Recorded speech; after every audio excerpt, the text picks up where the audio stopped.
The stock market just hit an all-time record high, and most Americans can barely afford groceries anymore. Wall Street is celebrating 7,400 on the S&P 500 while you cut back on meat. This is not a coincidence, it is the engine of the most dangerous economic divide in modern American history. Economists have a name for what is happening to you right now, and they call it the K-shaped economy. Imagine the letter K. One arm shoots upward for the wealthy, the other crashes downward for everyone else. The top 10% of earners saw their spending grow 62% since the pandemic began in 2020. Meanwhile, the bottom third of Americans saw their spending shrink in mid-2025 and barely recover since then. This is not your imagination, this is not politics, this is documented by the Federal Reserve Bank of New York. High-income households earning over $125,000 saw real spending grow 7.6%. Middle-income Americans managed just 3% growth, and low-income households scraped together barely over 1% in total. Before you blame yourself for falling behind, understand the system was quietly redesigned to work against you specifically. The K-shape did not appear overnight. Economists trace its acceleration back to the end of pandemic relief programs. When stimulus checks stopped and enhanced unemployment benefits expired, the floor disappeared for millions of working-class American families. But for the wealthy, the floor became a launchpad. Asset prices surged and their net worth exploded instantly. The S&P 500 has climbed over 130% since March 2020, benefiting those who own stocks.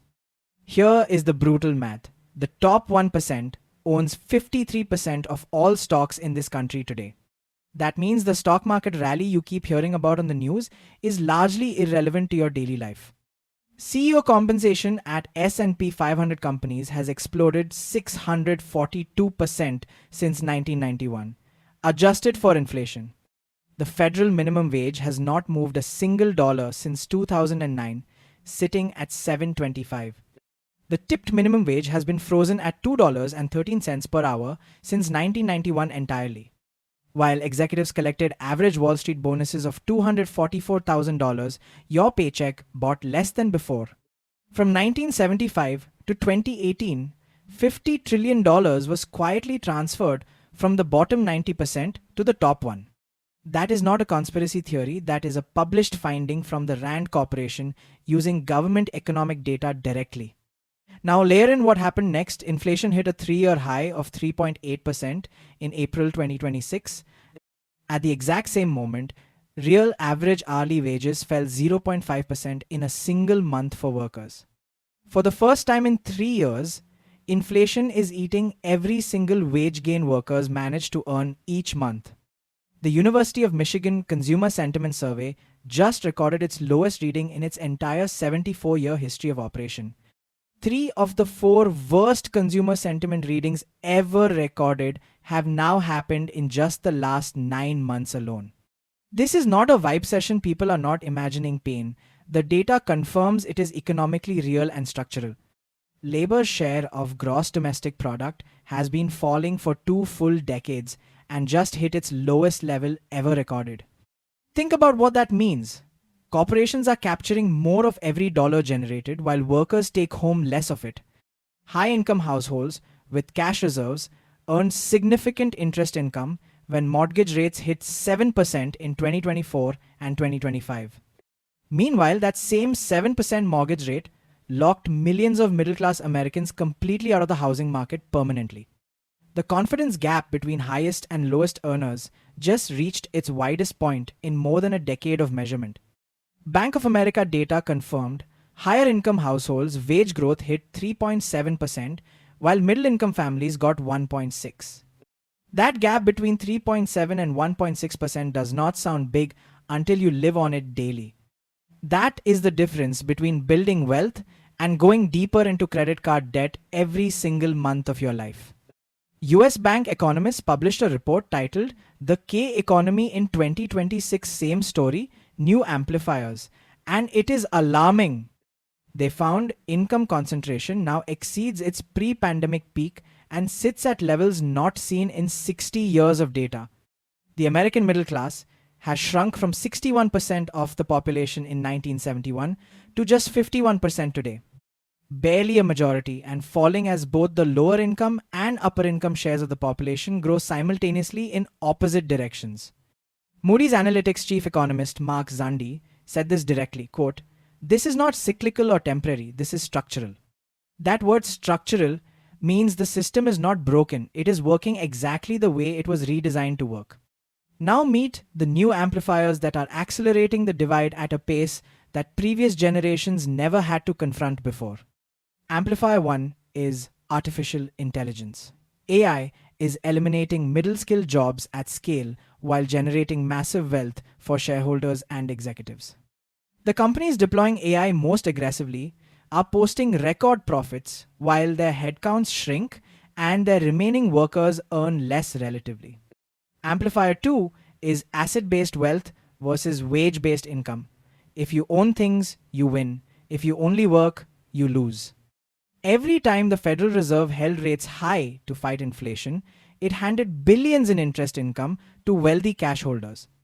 Amplifier 3 is the tax code households earning between $460,000 and $1.1 million got $21,000 back. Middle-income households earning $67,000 to $119,000 received an average tax cut of just $1,800 total.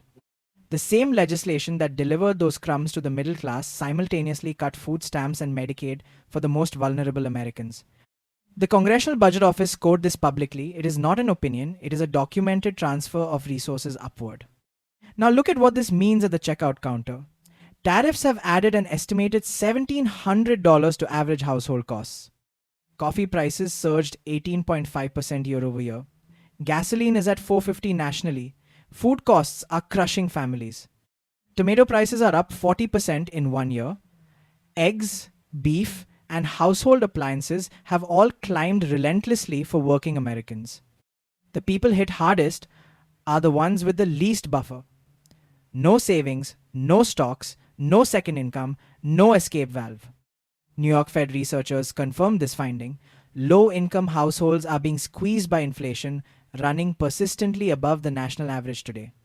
They have little buffer against any additional shock, and there is always another shock coming in this economy for them. Now here is the most dangerous part of the K-shaped economy that no financial news anchor will tell you directly on air. The entire consumer economy is now being held up by a single thin sliver of wealthy spenders at the very top. Morningstar analyst Sarah Hansen published a stark warning: reliance on one segment creates extreme fragility for the entire American economic system. If the stock market drops just 10%, that wealth effect spending evaporates and the whole economy tips toward recession fast. The bottom arm of the K is not just struggling, it is actively being used as a subsidy for the top arm. Every wage suppressed, every union busted, every safety net cut keeps corporate profit margins artificially high for shareholder returns and buybacks. Labor historian Joseph McCartin called the recent union-busting actions, quote, the largest single union-busting action in American history on record. Since January 2025, 361,000 jobs held by workers without college degrees simply vanished from the American economy permanently. Manufacturing, the traditional path to the middle class, lost 89,000 jobs from April 2025 through February 2026. These are not abstract numbers, these are families, communities, towns, and futures that were quietly eliminated from the American economic map. The K-shaped economy has a geographic dimension too: rural and small town. America is almost entirely on the downward arm of the K. While luxury brands post record earnings and premium hotel bookings surge, dollar stores are overwhelmed with first-time customers across this nation. Disney confirmed domestic park bookings remain strong for the $150,000 and above crowd, not for everyone else. The market has a word for companies targeting struggling consumers now. They call it the extreme value pivot, and it is booming. When the economy forces its own citizens into the extreme value category, that is not a recovery, that is a managed decline. The K-shaped economy is the defining financial crime of our generation, and its victims are told it is their own personal failure. You are not behind because you did not work hard enough. You are behind because the economy was rebuilt without you in it.